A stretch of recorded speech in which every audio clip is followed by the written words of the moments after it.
بسم اللہ الرحمن الرحیم۔ السلام علیکم ورحمۃ اللہ۔ منظور پوائنٹ کے ایک اور پروگرام کے ساتھ حاضر ہوں۔ دوستو، جنگ ملندرے پارٹ 2 میں آپ لوگوں کو ملک کالو خان بابا کے بارے میں مختصراً بتا دیا تھا اور ساتھ کہا تھا کہ ان کی زندگی اور یوسفزئی قبیلے کے لیے ان کی خدمات پر الگ سے پروگرام کریں گے۔ تو یہ پروگرام ان کی زندگی کے بارے میں ہے۔ امید ہے کہ یہ چھوٹی سی کوشش آپ کو پسند آئے گی۔ اگر پروگرام پسند آئے تو لائک ضرور دیجیے گا، اور اگر چینل کو سبسکرائب نہیں کیا ہے تو منظور پوائنٹ چینل کو بھی سبسکرائب کریں۔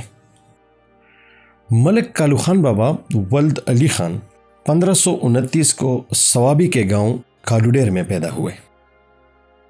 آپ کا تعلق یوسفزئی کے قبیلے رزڑ کی ذیلی شاخ مانیزے سے تھا۔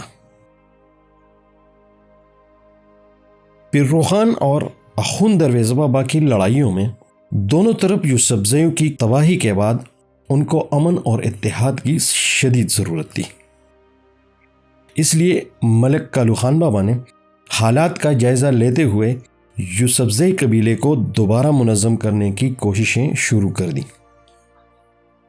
اس نے اپنے رفقا سے مشورہ کیا اور ایوب بن روسی، بابو بن سیفو اور میروس خان بابا وغیرہ کا ایک جرگہ بنا دیا۔ یاد رہے کہ روشنائی تحریک یا روحانی تحریک میں یہ لوگ غیر جانبدار تھے۔ جس نے علاقہ یوسفزئی کا دورہ کیا اور لوگوں کو اتفاق و اتحاد کی تعلیم و تلقین کرتے رہے اور اتفاق کے فوائد سے آگاہ کرتے رہے۔ چونکہ یہ جرگہ غیر جانبدار تھا، اس لیے جلد ہی لوگ اس کے گرویدہ ہو گئے۔ لوگوں نے جرگہ کی آواز پر لبیک کہا اور اپنے اختلافات بلا کر دوبارہ متحد ہو گئے۔ اسی دوران 1581 میں اکبر بادشاہ کی اپنے بھائی مرزا عبدالحکیم، جو کابل کا حکمران تھا، سے رساکشی شروع ہو گئی۔ یوسفزئی قبیلے نے اس جرگہ ممبران کے ذریعے اس میں حصہ لیا، جس سے دونوں کے تعلقات خوشگوار ہو گئے۔ اکبر اعظم کو جرگہ ممبران کی فصیح باتیں اتنی پسند آئیں کہ واپس جاتے ہوئے جرگہ ممبران میں سے ملک کالو خان بابا کو اپنے ساتھ آگرہ ہندوستان لے گئے، جہاں ان کو عزت و احترام سے رکھا گیا، لیکن واپسی کی اجازت نہیں تھی۔ ملک کالو خان بابا اس کو سیاسی نظر بندی سمجھتے تھے، اس لیے موقع پا کر وہاں سے بھاگنے میں کامیاب ہو گئے۔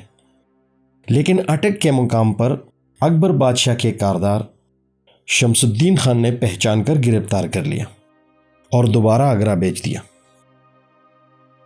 اکبر اعظم نے دوبارہ حاضر ہونے پر بھی اسے عزت و احترام سے رکھا، لیکن کچھ وقت کے بعد دوبارہ موقع پا کر فرار ہو گئے اور اپنے قبیلے جا پہنچے۔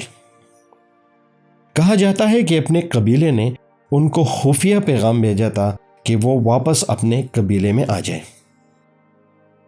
ایک بات یہ بھی کہی جاتی ہے کہ اکبر اعظم ملک کالو خان بابا کی سیاسی بصیرت کو جان چکے تھے، اس لیے ان کو اپنے ساتھ لے گئے، کیونکہ اکبر اعظم کو ڈر تھا کہ اگر ملک کالو خان یوسفزئیوں کے حکمران بن گئے تو مغل حکومت کے لیے مشکلات پیدا کر سکتے ہیں۔ ایک بات یہ بھی کہی جاتی ہے کہ اکبر اعظم ملک کالو خان بابا کو سودا بازی کے لیے استعمال کرنا چاہتے تھے کہ اگر یوسفزوں نے بغاوت کر دی تو ان کے سردار کو قتل کر دیا جائے گا۔ ملک کالو خان بابا کو اپنے ساتھ لے جانے کے بعد مغل حکومت یوسفزوں کی در اندازیوں سے محفوظ رہا تھا۔ ملک کالو خان بابا کی غیر موجودگی میں یوسفزئی قبیلے نے ملک غازی خان ولد الاداد کو اپنا سردار نامزد کیا تھا۔ وہ 1581 سے 1586 تک سردار رہے، نہایت ہی مدبر اور جنگجو انسان تھے۔ ان کی سرداری کے دوران ہی ملک کالو خان بابا واپس آ گئے تھے اور مغلوں کے خلاف جنگ باجوڑ میں غازی خان بابا کی نائب کی حیثیت سے شریک تھے۔ جنگ باجوڑ اس مہم کی پہلی جنگ تھی جس کو اکبر اعظم نے یوسفزئی قبیلے کی بحقنی کے لیے شروع کی تھی، اور یہ مہم جنرل زین خان کے سپرد کی تھی۔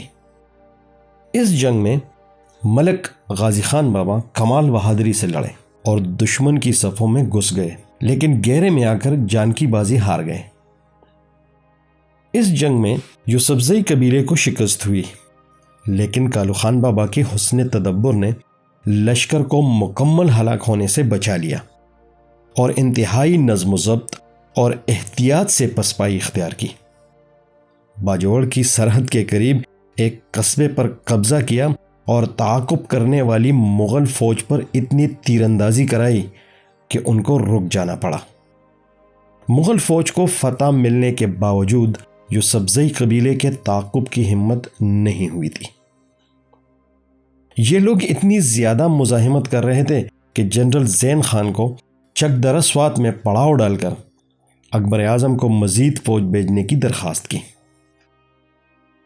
اس کے بعد کے واقعات اور مغل فوج کی مکمل تباہی کی داستان میرے پروگرام جنگ ملندرے، جو 2 حصوں پر مشتمل ہے، میں موجود ہیں۔ آپ لنک پر کلک کر کے پوری تفصیل دیکھ سکتے ہیں۔ جنگ باجوڑ میں ملک غازی خان بابا کی شہادت کے بعد یوسفزئی قبیلے کا جنگ کے دوران دمغار سوات میں ایک عام اجتماع منعقد ہوا، جس سے ملک میرویس خان بابا نے خطاب کیا اور سرداری کے لیے ملک کالو خان بابا کا نام پیش کیا، جو تمام لوگوں نے متفقہ طور پر منظور کیا اور کالو خان بابا کی سردار کی حیثیت سے دستار بندی کرائی۔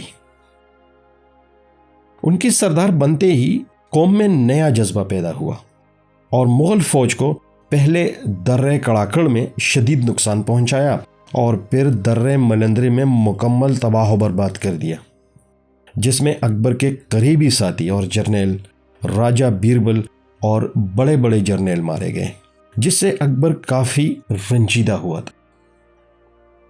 جنگ ملندرے کی تاریخی فتح کے بعد ملک کالو خان بابا نے علاقے کی ترقی کی طرف توجہ دی۔ اس وقت علاقے کے لوگوں کا سب سے بڑا مسئلہ پانی کا تھا، جس کو اس نے بڑی خوش اسلوبی سے حل کیا۔ پانی کی ضروریات کے مطابق بہت سے تالاب تعمیر کیے، جن میں سے ایک کالو خان ڈنڈ، جن کے کنارے آج کل موزے کالو خان آباد ہیں۔ دوسری ڈنڈ توتالئی سے پنتار کی طرف بدری نالہ کے قریب واقع ہے۔ اس کے علاوہ چنگلے کے قریب کالو ڈنڈ، روستم میں کالو ڈیرے، مینئی کے قریب کالو گاہ، چج اٹک میں موزے کالو اور سوابی میں کالو ڈیر شامل ہیں۔ ملک کالو خان بابا ایک بڑے مدبر اور دانشمند رہنما تھے۔ سرداری کی خوبیاں ان میں کوٹ کوٹ کر بری ہوئی تھیں۔ تحریک روشنائی کی وجہ سے تباہال قوم کو متحد کیا اور ایک بھرپور قوت بنا دیا۔ یوسفزئی قبیلے کے علاقے میں سڑکوں کا سلسلہ بھی ملک کالو خان بابا کے زمانے میں شروع ہوا تھا۔ ملک کالو خان بابا 1586 سے 1625 تک یوسفزئی قبیلے کے سربراہ رہے۔ 1625 میں وفات پائی اور ضلع سوابی کے موزے کالوڈیر میں سپرد حق ہوئے۔